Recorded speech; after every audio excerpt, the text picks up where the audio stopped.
Hello, everybody. Welcome to the 86th call of the Amazon Investor Coalition. This is a weekly call and podcast series dedicated to advancing forest-friendly economic development and the rule of law across the Amazon region of South America. This week, we are featuring the work of Toby McGrath or David McGrath and the Earth Innovation Institute. We're going to be talking about Amazonian fish. Both aquaculture, which is fish farming, and managed fisheries. Toby, tell us a little bit about yourself. Tell us where you grew up and where you developed your affection for the Amazon. Well, okay, I'm where I grew up. My father was a diplomat, so I grew up in a few countries, but the last one that he stayed at, and when I was in my adolescence and early 20s, was Brazil from the late 60s to early 70s. And he's the one that introduced me to the Amazon. And then I decided to do my PhD field work on Amazon river traders, and I've been working on the Amazon ever since. So after, it's been about 30 plus years in the Amazon working on fisheries and more recently bringing aquaculture into the sea. Nice. And from what I understand, you have a presentation to share with us? Yes. Would you like to see it? Yes, let's go for it. All right. I got to remember how to do these things properly here. All right.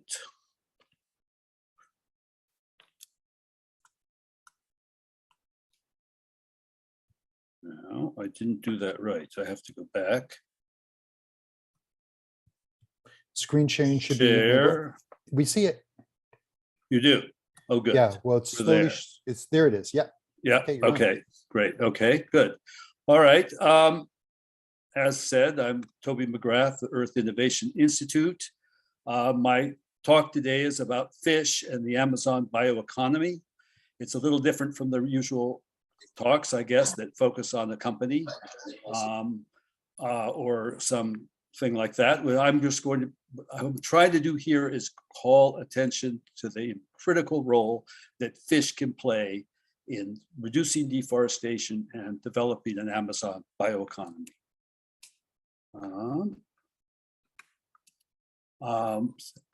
Fish from managed wild fisheries and aquaculture offer a definitive solution for Amazon deforestation, conserving forests while producing the high quality animal protein the world needs. Fish production and management are far more land intensive than beef. Fish is the dominant form of animal protein in global trade and has the market power to drive development of Amazon fish production.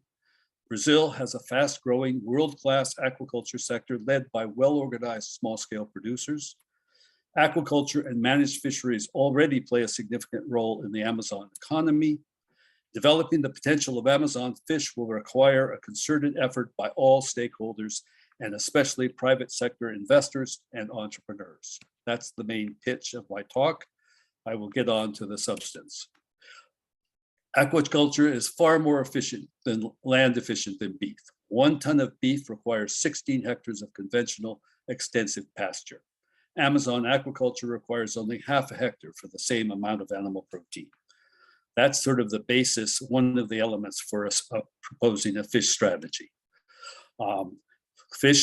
Global fish trade is the dominant form of animal protein in the global economy.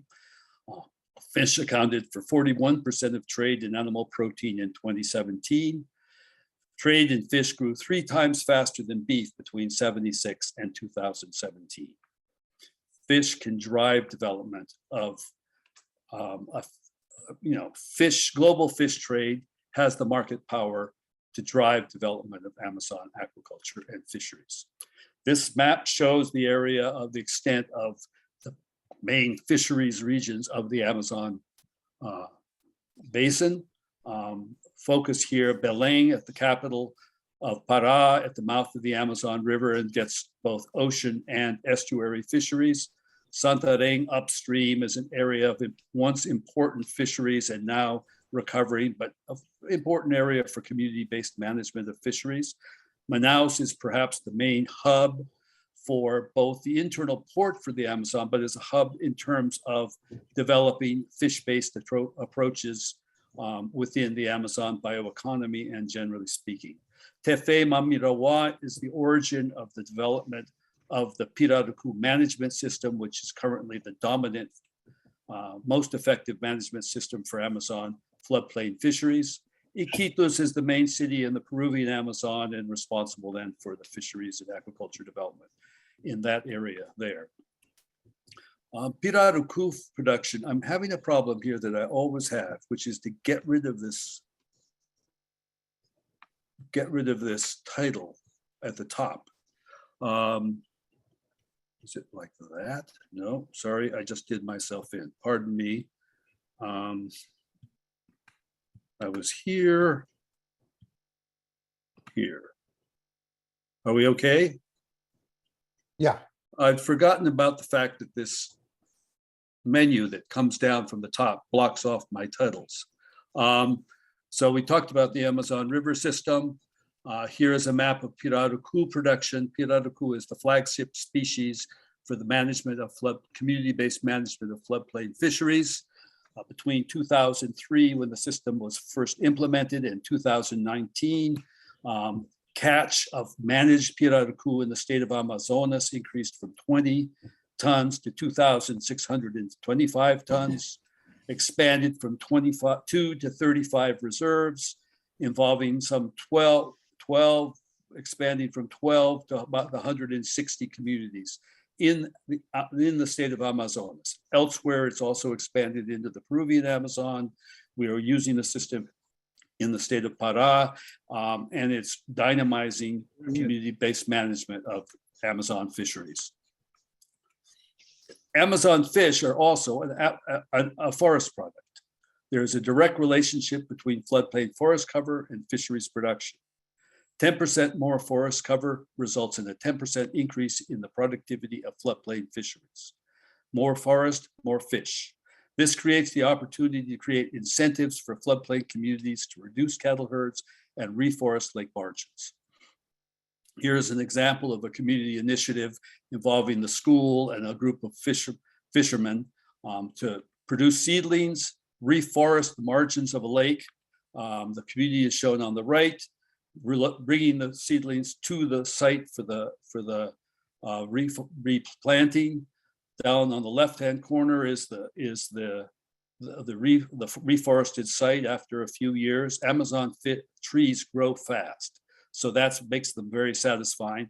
And on the right, a fisherman fishing in the canopy of that forest, and he's just caught a tambaqui. So this is sort of a model that could work on the floodplain.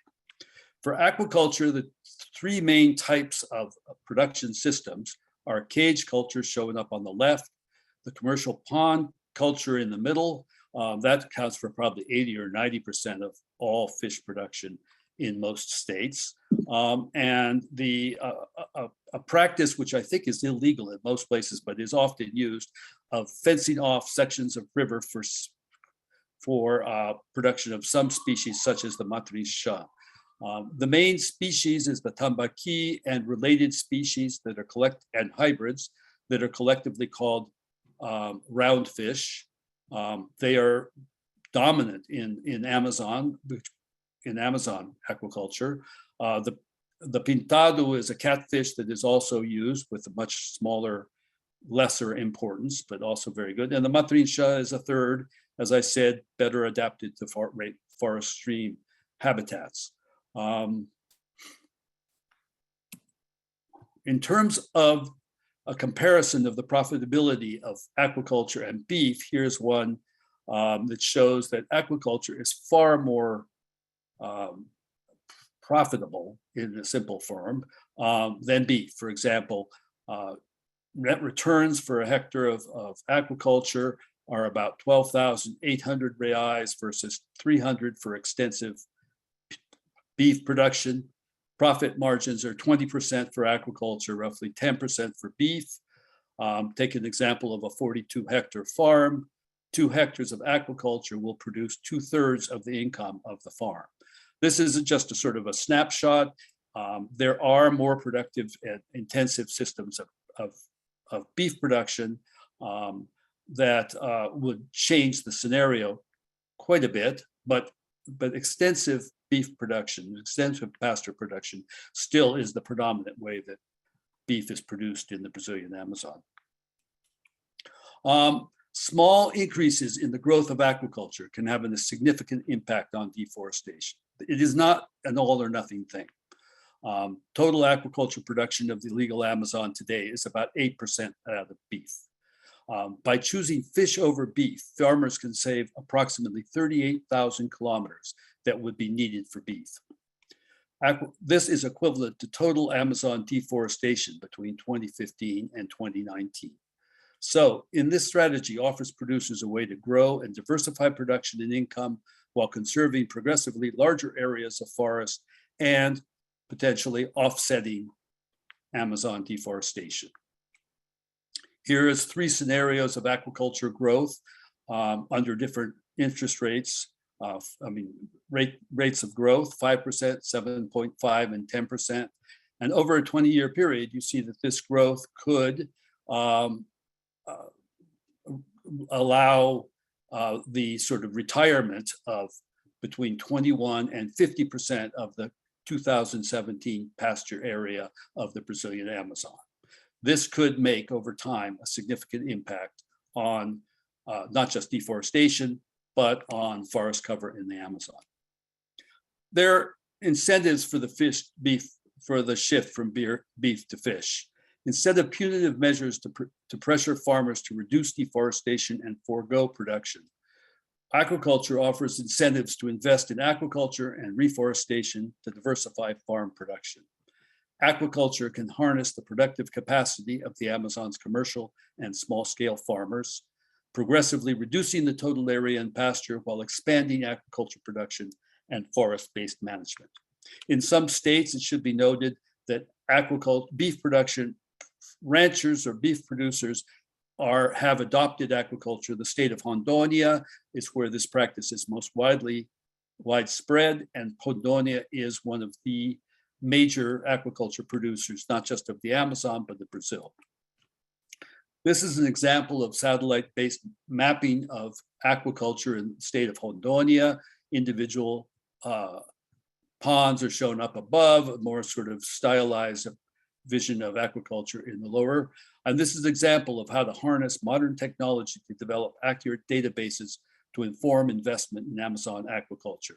Pedersen Valley, the president of Bússola Farms, I think, is in on this talk and will be able to talk more about his work as well. What are the challenges? Well, the first one is the low quality and limited availability of data on Amazon fisheries and aquaculture. These hampers the investment decision-making.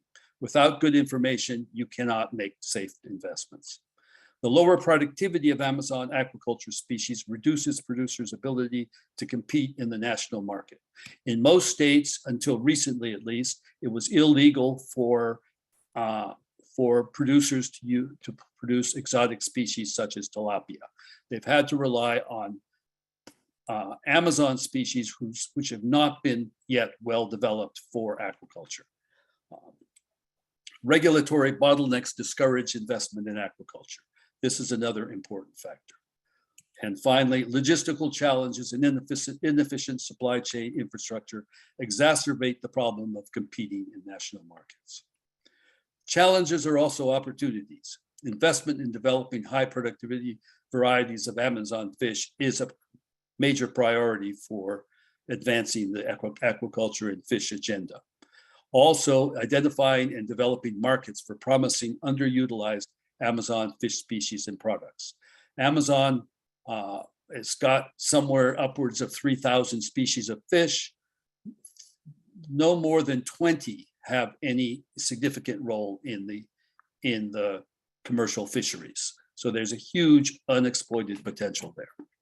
Company-producer partnerships, technical assistance, and market access for fish producers and managers is a key issue.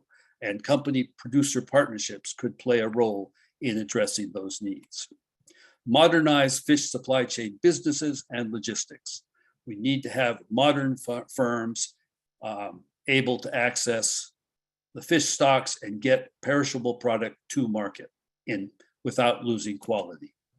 carbon finance, create incentives for investment in aquaculture and managed fisheries. And finally, I think there's a huge role for marketing strategies that emphasize the role of fish in conserving forests and supporting indigenous and traditional peoples who are managing these pirarucu fisheries. Fish in the transition to the Amazon bioeconomy. Development of Amazon fish involves long-term collaborations between producers, researchers, companies, investors, government policymakers, and civil society organizations. Amazon investors, with their resources, vision, and commitment, can play a decisive role in developing the potential of fish and ensuring a sustainable future for Amazon forests and peoples. So thank you. That's it. Turn it over to you, Jonah. Great. I have several questions, and then we'll bring it over to the audience. First, I'd like to begin. Pedersen, you introduced yourself before the recording started, and a bunch of new people have joined since then. It'd be great if you could introduce yourself and tell us a little bit about your work and how it relates to fish. Yeah, definitely. Thank you.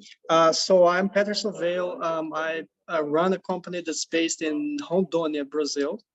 And we do mapping of agricultural production across Brazil, and we're focused on aquaculture.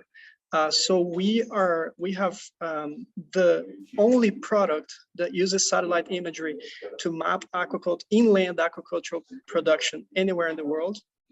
And we've started with the Amazon, so we can show how aquaculture production has been evolving in the state of Rondônia. And so I've been interacting with Toby a lot on aquaculture, pisciculture, the relationship with deforestation, and all the topics that certainly matter to everyone here. Great. Okay, couple questions for me. Super exciting presentation, super exciting potential. I think you have a lot of allies on the call. First question for me.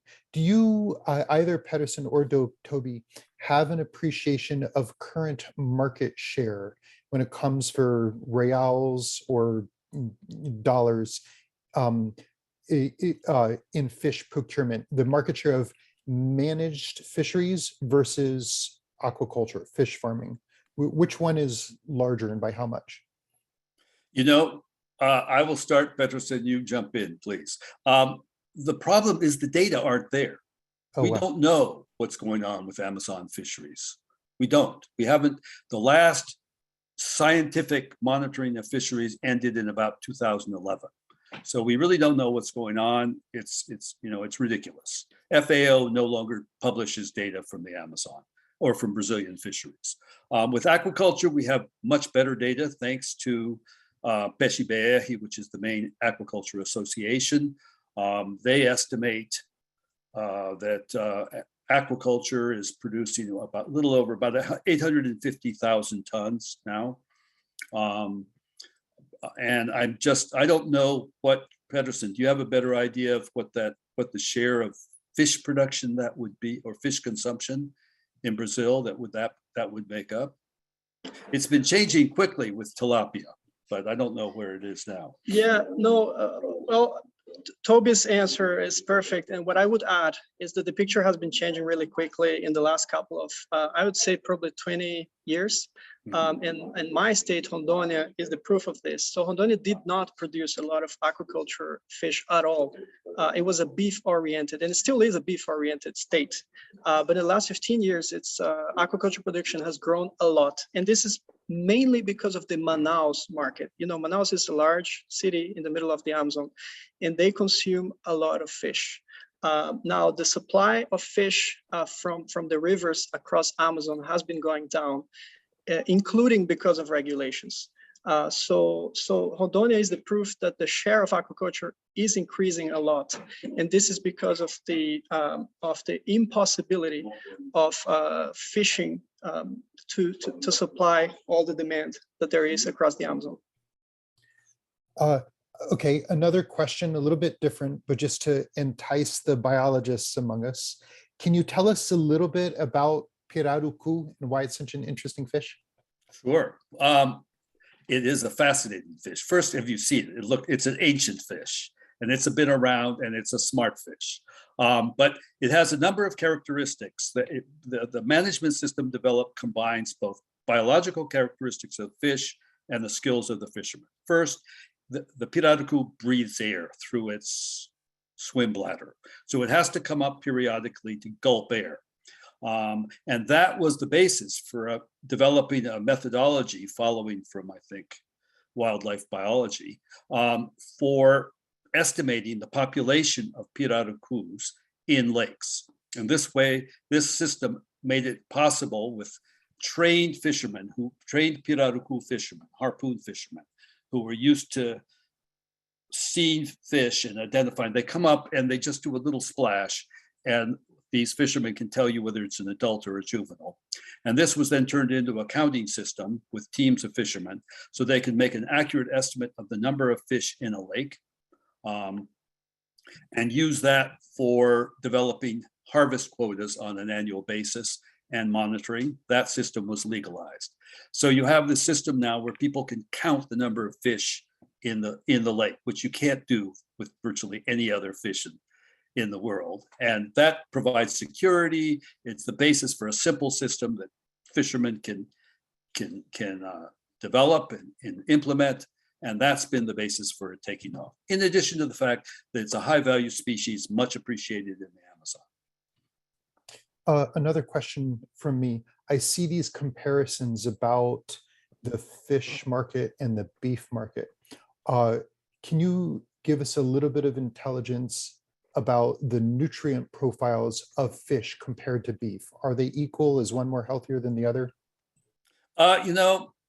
It's sort of standard to say that fish is healthier than beef. But in the last couple of years that I've been paying attention to news reports on different studies, they're all over the place. So in theory, fish is, and that's the sort of the given wisdom, but it really depends on the study you look at about this. The more I've looked into it, the more confused I've got. But I think it's safe to say that fish is a healthier form of animal protein. But I'm not going to go off the plank on that one. If I could just add, the healthier part is pretty well known, and there's another component that I think is very important, which is that the populations in the Amazon, they eat a lot of fish. So if you look at per capita consumption across states in Brazil, the states in the north, they have by far the highest per capita consumption, which is comparable to Asian levels, actually. Pirarucu and tambaqui, the two main species that are cultivated in the Amazon, they are very much aligned with those cultural preferences. So that's very important. Good point. And so if you're going to market fish elsewhere, Amazon fish, they're not well known outside of the Amazon. That's a problem. They're not cheap, and that's another problem. But the target for me would be those urban centers and areas that have a tradition of eating a lot of fish. And they are there, they've been identified, and they would make great targets for that kind of an approach. Great. Last question for me, and then we already have several questions from the audience. I heard an analysis one time. I think the global software industry is about 500 billion a year, yet the global food and ag industry, I think it's 8 trillion a year. So for those investors that are looking for outside investments, figuring out how to scale Amazonian fish is a giant opportunity. Mm-hmm. I love it if you could share a little bit about how new technology may be playing a role in the future prospects of fisheries management and aquaculture. Maybe I'll let Pedersen take a shot at that first, if you like, since he's in the new technology. Yes, definitely. So in Brazil, aquaculture is increasingly seen as the new agricultural production frontier. So there's a lot of talk, especially related to tilapia. Now in the Amazon, as you mentioned, there's a lot of potential, but there are lots of weaknesses as well, logistics and many others. So technology can help in allowing investors, especially investors, to know what the situation is and what the situation has been and where production is. So the front in which we are working is to provide transparency. So where are these aquaculture operations located? How have they been growing over time? And are they related to deforestation or not? That's something also that we can say, and I have a little bit more on this if someone is interested. So this is one front, and it's the geospatial analytics front. And it's a very, very interesting one. But then there's, of course, there's all the micro level technologies that are applied to the aquaculture operations on the ground. So this is genetics, this is feeding. And one of the key things that needs to develop very quickly in Brazil is an alternative to soy-based fish feed. So with everything that's happened in the last 2 or 3 years with the pandemics, fish feed has become very expensive because of soy prices. And there are many alternatives that use inputs that are available locally. So this is an area that needs a lot of attention, and that will certainly grow a lot. Yeah, that's on my end. Yeah, I think with fisheries management, there's a lot of potential for growth, for development there in technology. I know it's increasingly used in monitoring fisheries to have a tablet that's linked to the internet with a little questionnaire that you fill out on a daily basis, or whatever the monitoring system is. And those kinds of technologies are getting more and more widespread in Amazon communities that are managing their fisheries.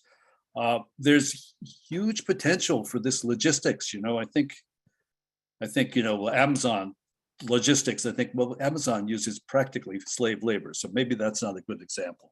But we need to think about bringing in some of these abilities to make supply chains more efficient, and to make sure that the quality of the fish is not lost between where it's caught in a lake and where it gets to consumers in some part of the world. And so that is a huge challenge that I think is key to developing the potential of fish.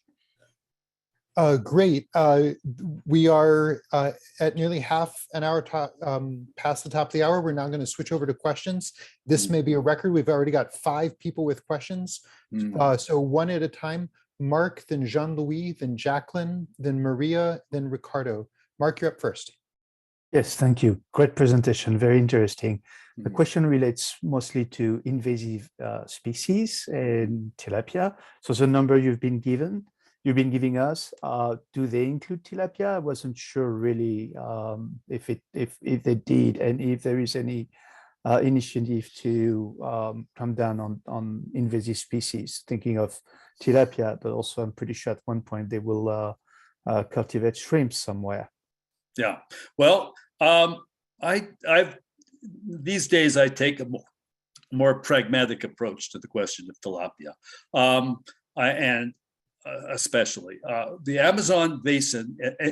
All Amazon states in 2006 essentially aquaculture of the Amazon developed using early tilapia varieties, which was pretty disastrous. And then in 2006, all exotics were prohibited from Amazon aquaculture. By that point, the cat was out of the bag, or the cattle out of the barn, or whatever you want to say, with the southern tributaries of the Amazon. So today, they're all working with these native species that are very little changed from the wild varieties. So they're not adapted for aquaculture. And that's one of the problems holding back aquaculture in the Amazon. Elsewhere, tilapia has exploded in Brazil, both for consumers and production. I think Brazil is now the main exporter of tilapia to the US. And they're using these genetically modified varieties that are in theory sterile, or the males, or they're using all males or something. And I think the question of the concern of exotics, especially in the southern tributaries of the Amazon, need to be evaluated in the context of the alternatives. Those rivers have already, largely their basins been deforested. The banks of those rivers have been deforested. Those streams are thoroughly compromised in terms of the original aquatic biodiversity and ecosystem positions. Aquaculture, tilapia offers farmers a way to access, or fish farmers a way to access the national and international market. They also give us time to develop native aquaculture varieties that are really efficient. So there's trade-offs.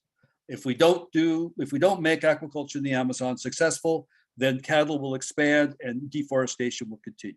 If we make aquaculture work and totally compromise the aquatic systems in the Amazon. So where do we go? Okay, next up is Jean-Louis. Yes, thank you. Very, very interesting presentation, very informative. Thank you very much. Two questions, they're pretty broad, so please feel free to not go into detail. One is, what's your current sense of the sustainability of fish stocks as they currently exist? And if we're looking at the growth of those markets, what could be the impact? And you feel that there is a capacity to manage these stocks sustainably? And then second, what are some of the business models that you've seen that both support local needs as well as the commercial side? And conversely, is there a risk, right, that these opportunities would be seized by very large actors that might maybe compromise the local benefits of these emerging markets? Well, that was a lot of stuff. Let's go back to the beginning. I think I lost the beginning of what you were saying there, asking. Just can you sort of summarize briefly? What? Current capacity to manage stocks sustainably. Right. Yeah. The current capacity to sustainably manage stocks is very limited. Okay. There is very little of the Amazon is there effective control over fishing for wild fisheries. And that's a problem. And there's no information, so you don't know what's going on. Responsibility was in the last couple of years transferred from the federal government to the state, and now states individually are finally picking up on that. Okay, there is a sort of prevailing ideologies that says, oh well, the natural evolution is from capture, wild capture fisheries to aquaculture. And so we are now facing the inevitable decline of aquaculture, of wild fisheries, and they will be replaced by aquaculture. Well, that's what do you call it? When you have a, I can't remember the name for it, but anyway, the idea that wishful thinking. Well, wishful thinking, no, but it's the idea that your actions create the outcome that you are prophesizing. Self-fulfilling statement. Yeah, self-fulfilling prophecies. That's what that is. The fact of the matter is that while some stocks like the Pirarucu and others are very depleted and Tambaqui compared to their original levels, nothing has been lost. There is still the potential with decent management. The floodplain is largely intact, and that is where a lot of these species are grown. So there is the potential to develop and recover a great deal of the fisheries. The one exception are the commercial catfish fisheries, these species that do long distance migrations. They spawn in the Andean headwaters and pass their juvenile phase in the estuary of the Amazon.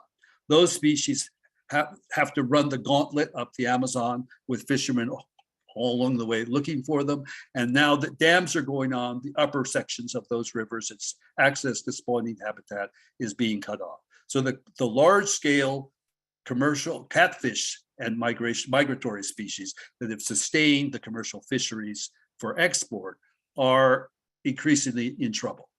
The floodplain fisheries that are feeding mostly local populations are already squeezed, but there is potential to recover them with significant effort.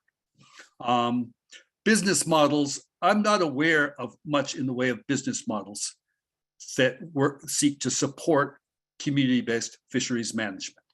There's interest circulating, but I think in the state of Amazonas, with the Pirarucu fisheries, this is something that needs to develop, and it needs to develop quickly. And some initiatives are taking place on that front. There are some big indigenous and organizations and others that mix traditional indigenous people that are taking an active role in that, and hopefully these issues will be developed. But to groups like you that I'm talking just to help move that process forward. Great. Yeah. Just in the interest of time, let's go ahead and move on. Jacqueline, you're up next. Hi, how's it going? Hi, Toby. And Patterson. Lovely to meet you. My name is Jacqueline. I'm actually from Capital for Climate. I actually originally had a question about ornamental fisheries. I also heard, like, this was ages ago, that I actually heard that ornamental fisheries in the Amazon had a huge potential for not only economic development, but a chance to recover wild stocks as well, and also to preserve biodiversity.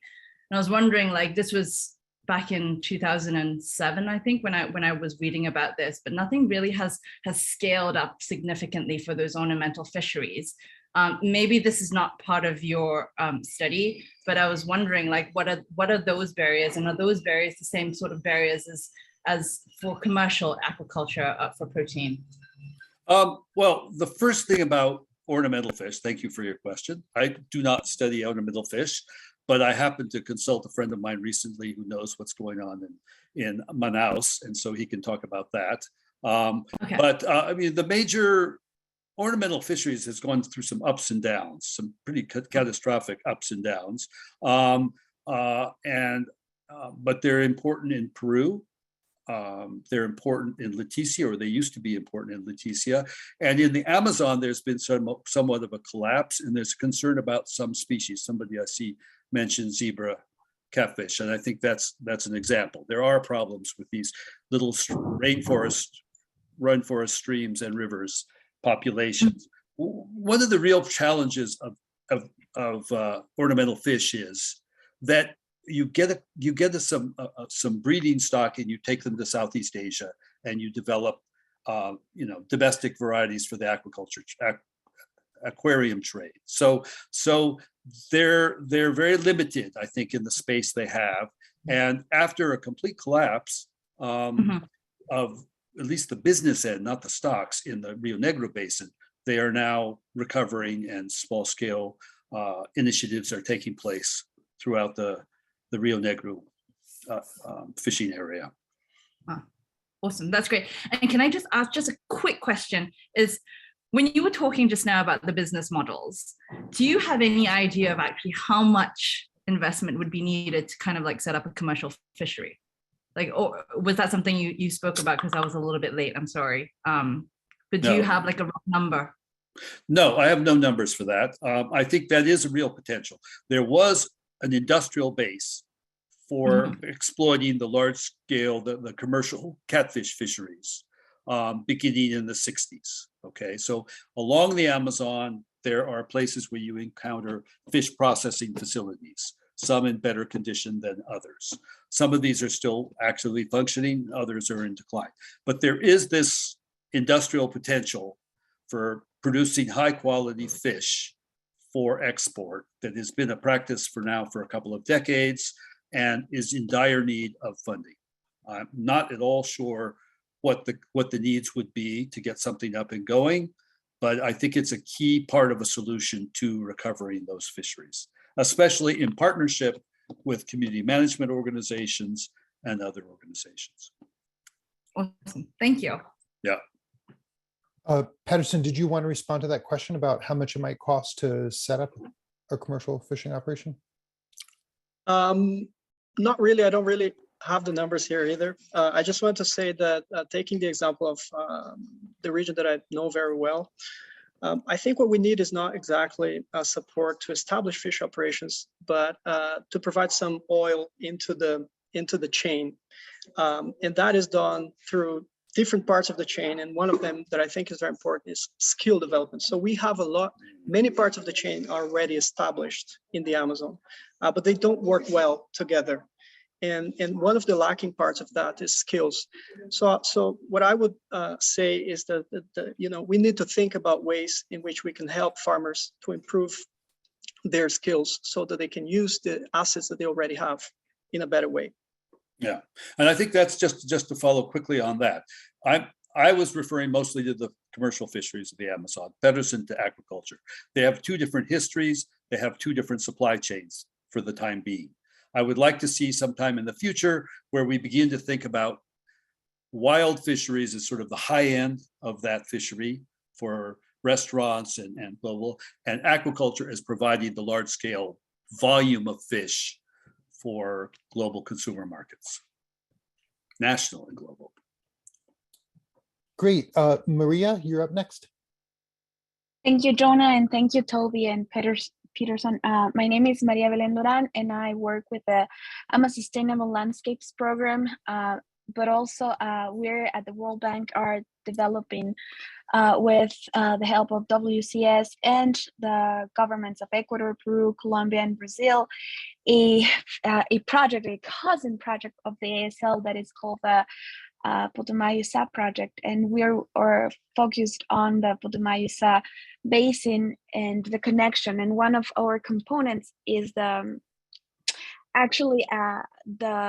bioeconomy processes in with aquaculture is one of could be one of the options to do this this part of the project.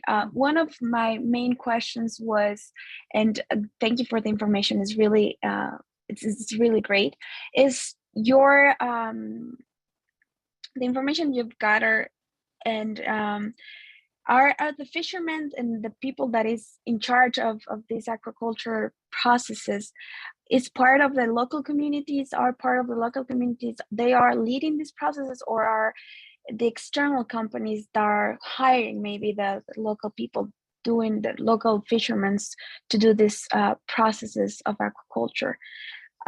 That's one of the questions. And the second comment I would like to say is that we will greatly appreciate if we have any sort of communications between what our project is going to be implementing and doing, and of course what your institution is also doing. Thank you. Great. Well, I learned something about this from a friend of mine, Guillermo, who is based in Manaus and works for WCS. So he had just told me a little bit about this project, and he and I are constantly exchanging ideas and stuff like that. Essentially, in general, aquaculture is done in upland areas by people from various parts of Brazil, okay, living there. Whereas the river fisheries are all by traditional and indigenous populations that have been on the floodplain for a long time. So so they're two different groups and two different kinds of regions. So aquaculture is not well developed on floodplain areas, with a couple of exceptions. South of Manaus, along the Amazon River, the Paraná da Eva is an area that is important for aquaculture development. I haven't been there yet, so I don't really know how it, what it's doing, but it's certainly, there is some aquaculture along there. I don't know about the Putumayo-Sa. In the area that I work, the lower Amazon of Amazonas around Santarém, we have a couple of, one big initiative for pirarucu production, and otherwise some limited experiments with cage culture in the river, but nothing that seems to have taken off. Okay. And it's hard for there because all these fishermen, for these aquaculture people from Rondônia come there and dump their fish in the local markets. So these days you don't know what you're eating. Okay, we've got three more questions coming up. First is Ricardo, then Sally, then Luis Fernando. Ricardo, you're up.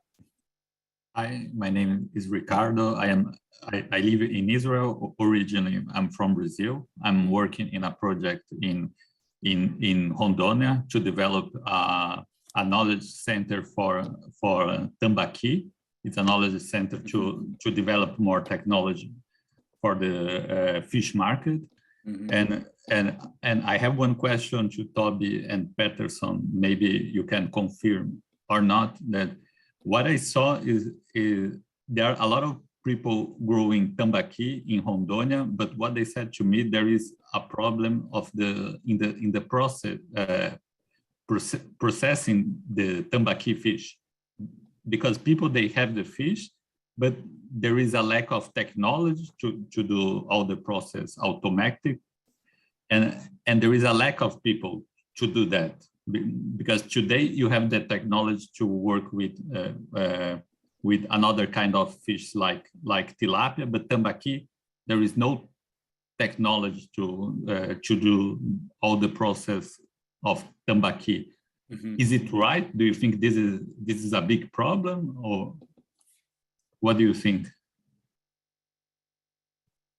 All right, should I take a stab? Pedersen, you correct me, but the real problem with tambaqui is it has this Y-shaped bone in the sort of I don't know what you call it, the sort of the upper part of, not the ribs, but the part that goes along the dorsal fin, that the fillet machines couldn't handle. Therefore, there was a big chunk of the fish beak that they could not use. So they have a lower productivity in terms of growth rates. They had this problem. Now, my understanding is, and Pedersen, you may know better than me, in the last couple of years, they've developed machines that can deal with that bone. And that's a critical limiting factor in bringing, increasing the efficiency of meat production on tambaqui. Yeah, so I have been interacting a lot with the processing part of the industry in Rondônia. And what I hear is, I haven't heard a lot about technical challenges. So I don't think, well, not that I'm aware of. I don't know about major technical challenges. What I know is that there is a disconnection between demand and supply and the capital that can create that infrastructure for the processing. So there is capital, there is demand, and there is supply, but those things are not necessarily connected the way they should be. So we work very closely with one industry in Rondônia that supplies to Bolivia, to the United States, and to many other parts of Brazil. We know lots of producers in Rondônia that sell to industries that are located in Brasilia and that actually process those fish without any technical problem. So the major issue is that we need to organize that chain better. And the chains are devoted to supplying to Manaus, the Manaus market, which is a very low value added market. And in order to supply to other markets, we need better coordination. Yeah, that's a problem.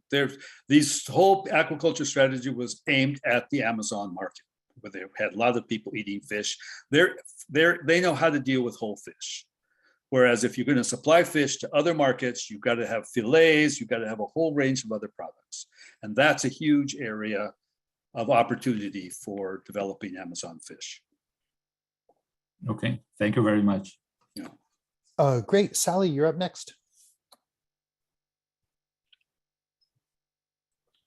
You're on mute.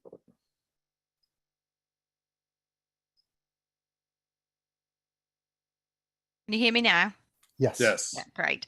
A couple of questions. How long does it take roughly to grow these fish to maturity? So what's the sort of, what does it take to get a fish to market size? And then what's the opportunities to, just talking about the supply chain, what's the opportunity to freeze, have freezing as part of the process? Because obviously as soon as you catch it, the quality starts to deteriorate. Is that something that's well set up at this stage? No, I mean, fish are caught by a fisherman in a canoe, paddle canoe, or now with a little slow outboard on it, in the lake, and then put on ice, taken either directly to market or to a fish processing plant, depending on the species. And often not with enough ice to guarantee the maintenance of quality. That's something that's being worked on, and in some places there's a great deal of care about that. But in terms of what you're talking about, I think it's mostly would be the pirarucu. Was your question related to the pirarucu? Can you repeat the essence of the question there a little bit? Yeah, I was just interested to know how long does it take to typically for that fish to grow from a fingerling to size that you would want to take it to market? How long does it take roughly to get that to adult maturity that it's worth harvesting? Okay, the pirarucu is a relatively fast growing species. it's only legal to catch and sell pirarucu when they reach 1.5 meters in length. Okay, so that's around 2 years, as I understand it, or a little bit more. That varies with the region, with fishing pressure. Size to maturity changes, and that's happening with the pirarucu in some areas. But you need to get it to maturity reasonably, and so that's 1.5 meters and about 2 years. You get much more fish for your effort if you go to 3 years or more. So that's the status of that. Others like the tambaqui, the law says 50 centimeters. Tambaqui probably spend their juvenile phase in lakes and begin to migrate, when they reach sexual maturity. So I would say that's over 2 years, 2 to 3 years before they start moving out of lakes and are achieving the size that the law requires. Although the amount of undersized fish in Brazilian markets would not make you very confident in enforcement. Great, thank you. Yeah. Next up is Luis Laranja. Thank you, Jonah. Actually, I just to make a comment from an investor perspective. Actually, we invested in a company in the Amazon, in Acre state, called the Peixes da Amazônia, through our investment fund. I mean, Caeté Investimentos. And starting by the end, if I have to choose one sector to invest in the Amazon, if I don't have a chance to choose two options, if I have just one option, I would choose aquaculture. I really believe that it has a... Oh dear, we've lost you, or me. My statement, because we invested in 3 companies in the Amazon, and we have success in 2 of them, and one of our investment failed, and the investment that failed is exactly the aquaculture investment. But there's another reason why the investment failed, and it's not related with the sector by itself. I mean, we invest in a company, we set up a fingerling laboratory, a ration factory, a processing plant, a slaughterhouse, and all sectors of the company worked very well. We had no problem with the market. We had no problem with the logistics. We had we had few problems of supply chain in the beginning, but I bet that it's definitely possible to organize the supply chain. And more than that, it could have a huge social impact, because smallholder farmers can produce very efficient fish in the Amazon. So I just like to make this comment from the investor perspective. I really believe that it's a very promising sector in the Amazon. Yeah, thank you for that. I think we've talked once years ago. Yeah. Yes. Great. We are reaching the top of the hour. I do have one more question myself. Is it legal to import tambaqui and pirarucu into U.S. markets? And can they be canned? And instead of just a cold chain, can canneries put them in cans and preserve them that way? They are legal in the U.S. market. Whole Foods was selling pirarucu. I think it came from Peru, but it was there. And tambaqui is also legal. It is worth noting that pirarucu is on the CITES list as some kind of an endangered species. But I think the management efforts have been so successful that classification should be changed. It's no longer valid for the managed fish. What was the other part you were asking? Can the flesh be canned?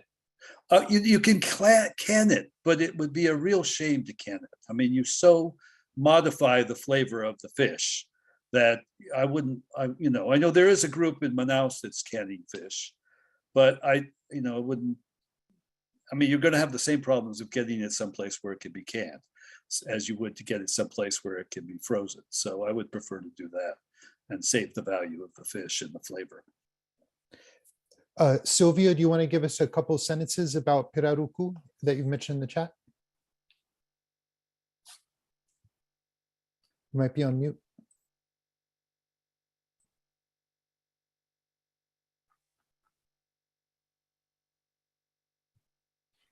Sylvia, if you're there, you're on mute. There you go. Okay. Hello. We hear you. Okay. Thank you very much. I just wanted to tell you that I made myself at my master thesis in the Amazon, in the Colombian Amazon with Pirarucu, and according to I think that, and according to, are you listening better now? Yeah, okay. And according to the fishermen and to the review of literature that I made, I found that Pirarucu reached its maturity at about around 5 years. But since you told us, Pirarucu has a very fast growth, so fishermen and the common people think that the Pirarucu reach the size of maturity about around 2 or 3 years. So that's pointing like, or it's having a very big impact in the over exploitation of the populations that had happened in the Tarapoto lakes that are lake systems that are in the Colombian Amazon in the frontier with Peru. And I think that that issue is not important when you made like the kind of management that it's happening in Mamirawa, for example, because they are not focusing in the age at where they are like sexual mature, because they count also the nesting activities, because Pirarucu has an extra thing that is super extraordinary, that they made nests, and they both the female and the male they have parental care, and they both take care of the nest, so they can see how many nests are, or how is the nesting activity in a lake, because the nesting activity occurs in the flooded forest of the lake, for example, in the high water seasons. So they are securing also that the Pirarucus, that the population of Pirarucu is having a good management, because they know that the nesting activity is not decreasing, but is at least at the same or increasing. So that's an extra thing that I wanted to tell you. Great, Yeah. thank you. And sorry, and I have an extra thing. Okay, I'll let you add that extra thing. I just want to recognize that it's the top of the hour, so some people will need to go. But otherwise, Toby, are you able to stick around for a few more minutes? Sure. Okay, great. So for those who want to stay on, please feel free to do so. Sylvia, go ahead and finish your question. Okay, and the next thing is that, for example, it's for the counting method, you can know the number of Pirarucus, and we adopt that counting method in the Colombian Amazon, but there's a need for the authorities also to recognize in each country. For example, in Brazil, it also has been recognized, but in Peru or Ecuador or Colombia, it hasn't. So there's not a management plan official related to that counting. Mm-hmm. Yeah, it was all. Yeah. Thank you very much. In Brazil, it's all by states, nothing federal. Great, Okay, lots thank of you. discovery, lots of interest. Toby, is it okay if I share your email address in the chat for Sure. people to follow up? Of course. Okay, great. And it's David McGrath, and Toby is his nickname. Mhm. Which is why his email address begins with a D. Anyone else have any questions or things to share? This is now unstructured time. Yes, I do have a question, if I may, to Toby. Go for it. Go ahead. Great work, Toby. Mhm. I'm Brazilian background and also diving, commercial diving, and Amazon. So it's great that all that comes together. I've seen product really big, really small. My dad actually told me to be a marine biologist because in the future, all protein will come from the ocean. I didn't do that. Became an environmental lawyer. But anyway, so at Digital Gaia, we're looking at new ways of measuring social environmental impact in create nature-based assets. And one thing I'd like you speak a little bit is the connection between some of the methodologies for fish farming and co-benefits to biodiversity and carbon. I saw one of the lines of your presentation, fish and carbon, because in what we're looking at doing, and we all know that carbon alone, it doesn't mean a solution of a problem, but carbon with a measurement of other co-benefits and social, environmental, all different levels, then it's something that can, show a good direction. Can you speak a little bit about methodology that could be actually positive for carbon and for biodiversity as well?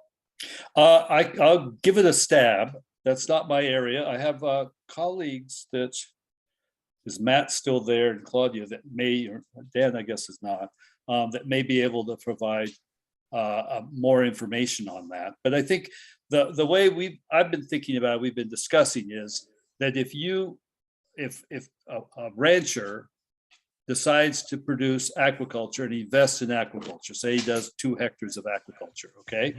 He is going to be able to produce a quantity of protein on those 2 hectares that could free up a considerable amount of forest area or pasture area that he was using with beef. And then he could reforest that pasture area without losing income. Excellent. He would be maintaining his income level. So you could have a forest offset model in which you give people, instead of telling them they can't do something, you say, why don't you invest in aquaculture instead for part of your thing? We will use the forest offset money to fund you to invest in aquaculture and to then reforest the area of pasture that you no longer need to maintain the total amount of income or production that you want to have. So that's one. And in a floodplain environment, you have, more fish, more forest, more fish. There's no choice there. It's a positive benefit. So you have another way of making coverage, and it decreases the productivity of the fishery, of making some kind of carbon argument there. I don't know whether Matt or would like to say something about my logic on that one. Well, the first one sounds great. My mind is already working on that. A big part of my concern was because, as you might know, in regards to mangroves and efforts around blue carbon, there's a big threat to mangroves is shrimp culture farming, and especially it's located in mainly in 3 countries: Vietnam and 2 other Southeast Asia countries. And it might be, there are ways where it's financially viable to have mangrove credits that would either coexist with some sustainable fish farming or be a better opportunity. And I've been thinking about the margins of some areas in the Amazon and how that effort for fish farming can impact the margins, and is there a way to do it in a positive way? So about that first piece, it is very interesting.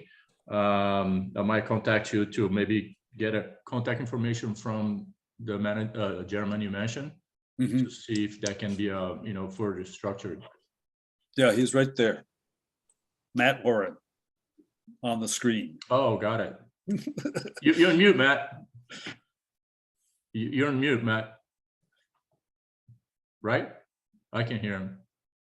We can't hear you, but you don't look like you're on mute. Can you guys hear me right now? Yeah. Yeah. Yes. Oh, okay. I had to switch my microphone. Sometimes Zoom does this to me. I'm still trying to figure out that issue. But yeah, anyways, I think, all that's been said is pretty spot on. I think it's just another tool in the toolbox, shifting away from deforestation intensive land use to more integrated systems. So as we think about shifting towards things like silvopastoral systems or agroforestry systems, when we're talking about trying to increase sustainability in agricultural production, we also now can start talking about aquaculture, which provides a great alternative revenue stream that is indeed forest friendly. And then also, as Toby mentioned, it also incentivizes forest protection within the watershed. So there's you have more forest in a watershed, you have more productive aquatic communities, more productive fish, and then you have that opportunity to supplement farm incomes, which is really important, especially for small scale farmers. So yeah, I think it's, it does fit in well with as a co-benefit of carbon programs. And I believe it could be, very similar to what's going on with the sustainable mangrove management and blue carbon projects. It's these things all kind of go hand in hand. So be interesting to explore more for sure. Yes, that is very, very interesting. Toby, if I may, I have two quick questions. One, and thinking about the audience for this call, the role that investors or philanthropists, funders can play, and maybe taking philanthropists on one side or grant makers and then investors on the other. For philanthropists, what kinds of programs do you see as being critically needed in order to build capacity, advance the capacity of the system, or maybe it's policy or something where grant money would be critically needed? And then if you are an impact investor, what are some of the opportunities that you see that you're especially excited about? Well, let's see. I have mostly dealt with the philanthropy side. I'm only now getting into the other side of this process, and I'm learning. So I'm not sure I'm very useful on that one. The philanthropy side, I think the real problem is that most conservation is about forests and conserving forest biodiversity. There are a few organizations that pay much attention to the potential of managed fisheries. One, I see Meg Cushing is on here from Tinker. She's been a supporter of our work for a long time through the Tinker Foundation. They're one of the few. I think in some areas, the Moore Foundation has some work on that. And then I run out of alternatives. There's a new foundation in Brazil, the JBS Foundation, which is interested in fish, and I think growing interest in aquaculture. But I think that it's the paradigm is so focused on forests, and we have a generation of specialists on what to do about ranching and beef, and that they haven't really sort of other things don't really get on the what do you call it? Get onto the screen, and I think fish is a huge one. When I point out to people, I was shocked when I looked at the FAO data and saw that fish was 3 times, way more important on the global market than beef. You always talk about beef in Brazil and the Amazon, so you always think that's the thing that everybody's eating in the world, and it's not, and it's not at all. But that's a huge piece of information that we should be building on. Great. Maybe just a little, Ned, and you're probably aware of these groups, but I'm wondering if groups like the Packard Foundation that has been very active in both climate, of course, and on seafoods as well. And so there is a little cluster of foundations, and they work closely with the Moore Foundation actually in some other collaboratives, whether there could be a little, network to be developed. And of course, Jonah, you may have some folks in mind as well. Right. Well, one thing I would say, there's a whole lot of difference between freshwater fisheries and ocean fisheries. There's lots of interest in funding for ocean stuff. And you go down, you say, oh, they've got fish on their list of things that they're going to support. And you immediately run into the fact that they're ocean fisheries. They're not interested in inland fisheries. So the real whole is inland fisheries. Thank you. I have one question about numbers. So we see those numbers out of FAO saying that fish really dominates international trade. Are those numbers also reflective of consumption? So for example, from what I understand, 80% of the beef that's produced in Brazil is consumed inside of Brazil. So its exports are not reflective of the total volume of consumption. Right. Do you know if that 41% of global market share of trade in animal protein is just for international trade, or is it a reflection of consumption as well? Well, presumably it's food fish, so it's getting consumed somewhere. I'd have to go, I don't go deep enough into FAO statistics to I'm a little worried about them, scared about using them, because I'm not sure what's behind them. If it's anything like the numbers that Brazil was producing, then we're in trouble. But yeah, I think if you look at production numbers, for example, then beef is much higher up, and the difference with fish is much lower. And poultry blows everybody else. Well, poultry grew faster. It's not bigger in global trade. And then they've got something that they now call supply. And I've never really figured out what supply is, but it's their attempt to get at demand and, at global trade and production and how to look at those. I at some point I need to do a very deep dive into FAO statistics so that I know what I'm using and what I'm talking about. Fish caught in international waters, ocean fish that are unclaimed by any country might fit in international trade, whereas domestic production might not. Just a thought. Yeah, I probably it's less where it was caught and where it was landed. That's getting into the statistics, Right. I have a very short question, if it's still time. Yeah, go for it. Yeah, I'm sorry. I just joined even after the talk 20 minutes ago because there was some confusion with a time frame. But so probably you tackled already what I want to ask. We work with the indigenous community in Acre, Brazil, the Huni Queen, and we see that they have big problems about getting their protein because the rivers are empty in the area we're working. And also so are the forests. So far, it's very interesting to implement. But my question was, what do you feed them? What do you feed the fish? What is the main thing that, because they have to live from something. And I'm worried about, they have a hard time even feeding poultry because not so much corn available, not enough in the area where we're working, and don't speak about any animal protein source. So there would be nothing available there. So what would be the solution? Well, that's a complicated question without knowing a lot more about the situation.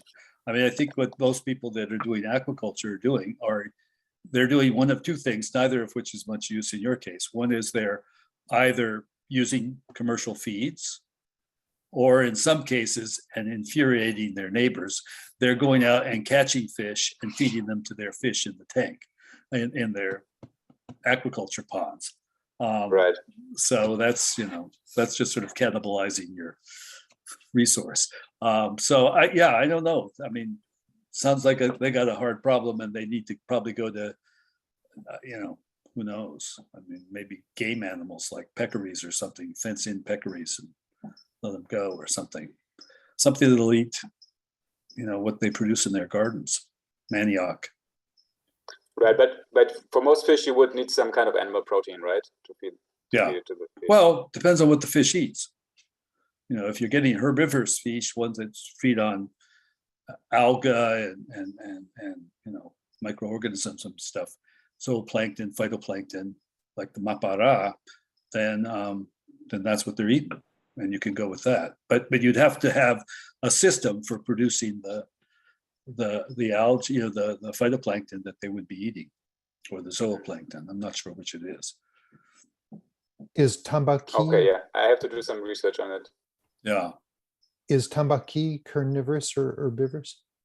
They're mostly fruit eaters. They may have an early phase when they're sort of carnivorous or omnivorous in the sense of going after other microbes, but they're well known for their eating fruit and nuts and stuff like that on the floodplain. A lot of these species go through life changes in diets over their life cycle. So, yeah. Also, as a follow-up to Jean-Louis' question, one thing that I often find helpful in developing a philanthropic strategy is figuring out priorities. So if you had $1 million to spend on research or market development or, what have you, which corner of the aquaculture managed fishery market would you aim at first? Just sort of because knowledge or discovery or awareness of that issue would lead to many other issues falling in place.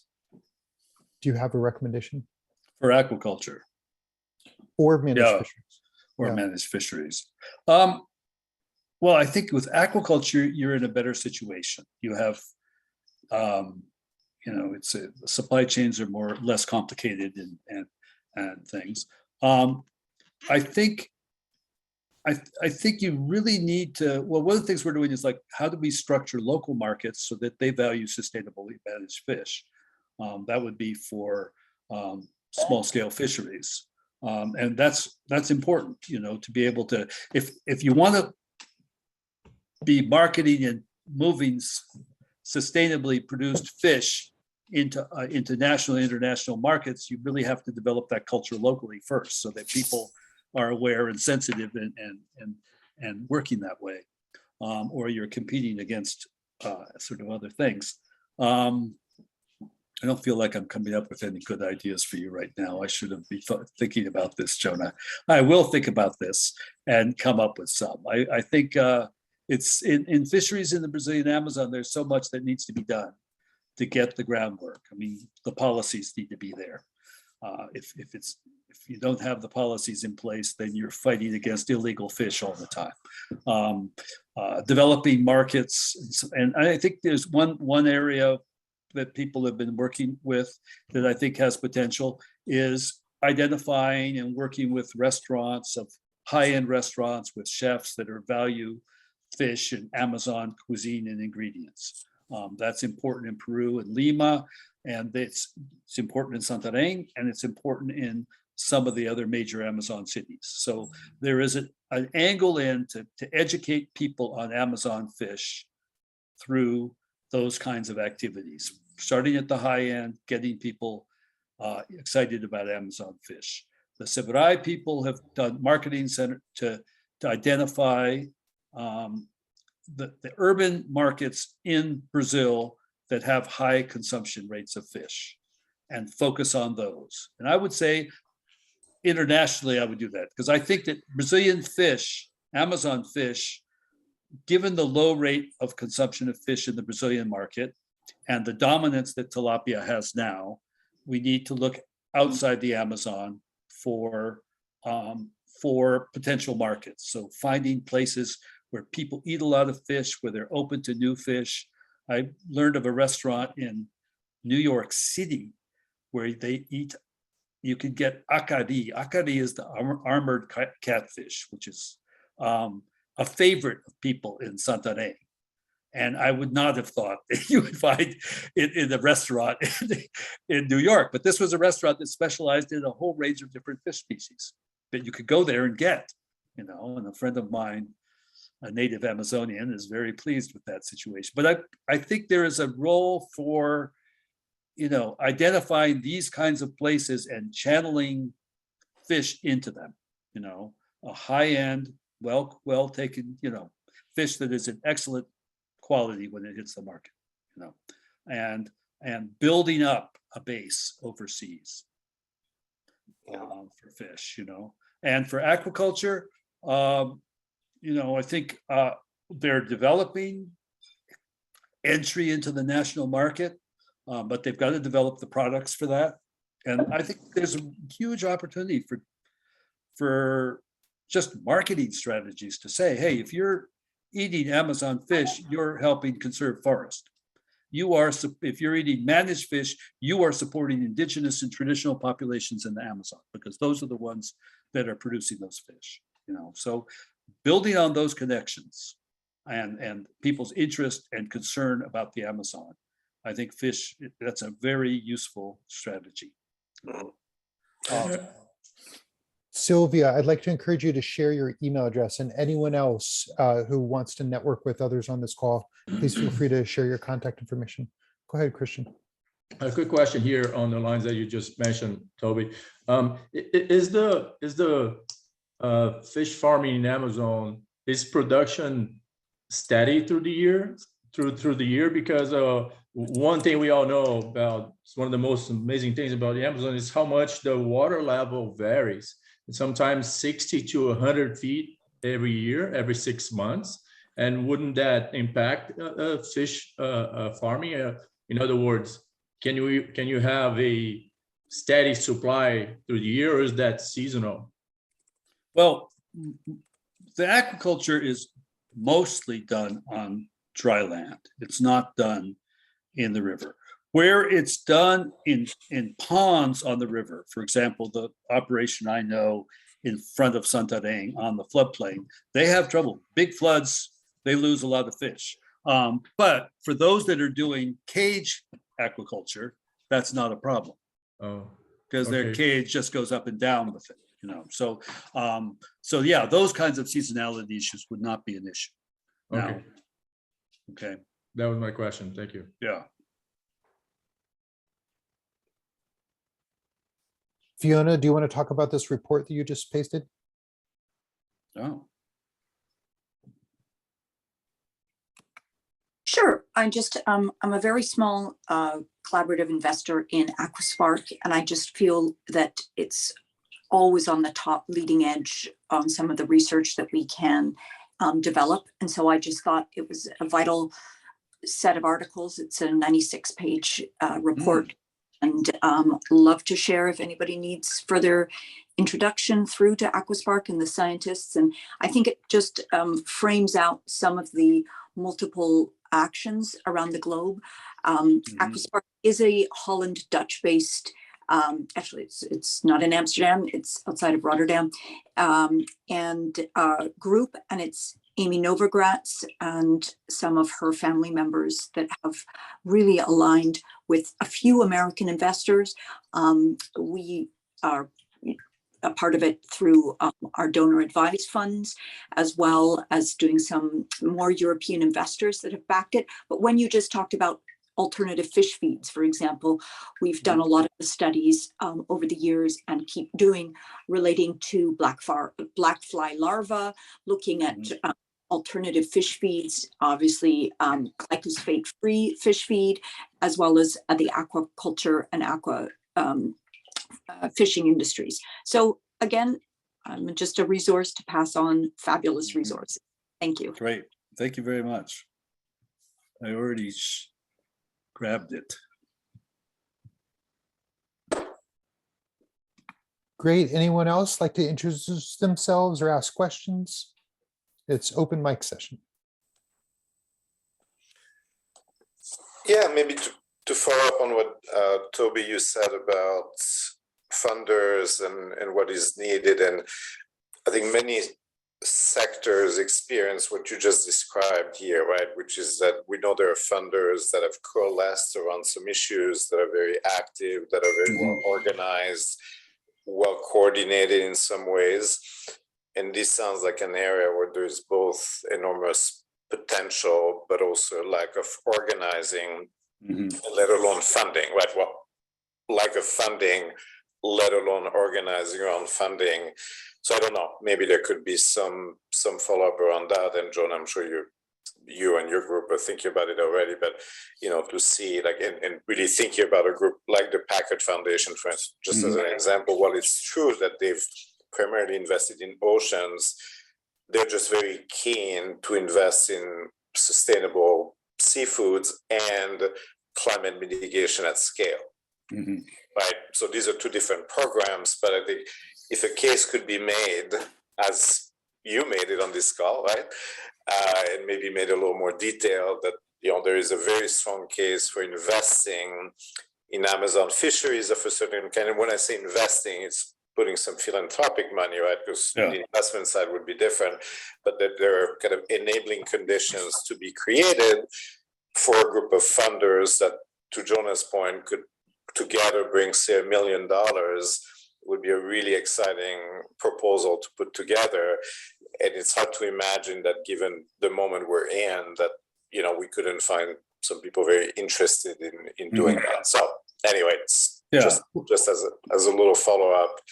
And I can't even imagine that a massive amount of work, given the knowledge that you and your colleagues have, right? I mean, you already have a lot of that knowledge.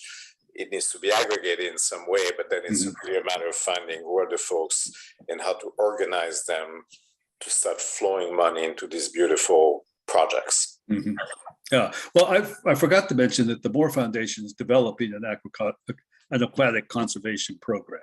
We'll see how that develops and where it goes, but that's another example. And to your point about philanthropy, I think the JBS work, or at least their approach to fisheries, and also the German government, IKI, have been very focused on supply chains. And so, yes, we want managed fisheries, and we want fish projects that are going to strengthen their supply chains. So I think that's in the direction that you're talking about in terms of developing the capacity to generate market support for sustainable fisheries in places like the Amazon, and hopefully for aquaculture as well. Yeah, well, and not to go too far here, but the Moore Foundation works very closely with Packard, Energy, a few others already. So there could be just an interesting little, even just getting them together in a meeting and say, hey, these are some opportunities, and even $500,000 would go a really long way. And for groups like that, that's really not a whole lot of money, right? Yeah, it's true.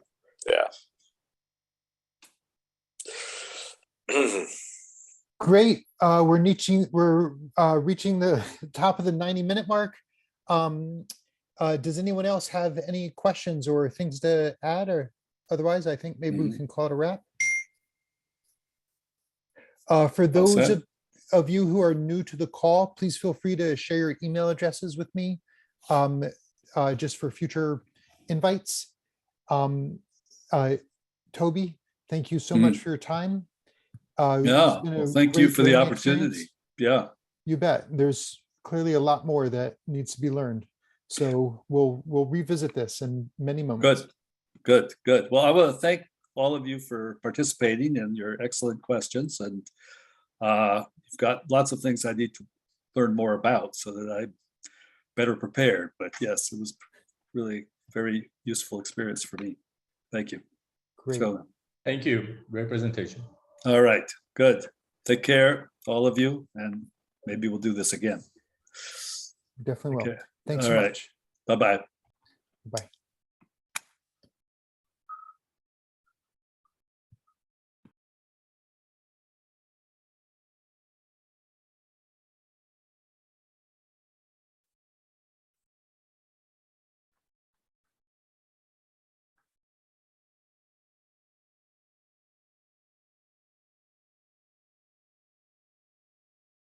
James, are you still there?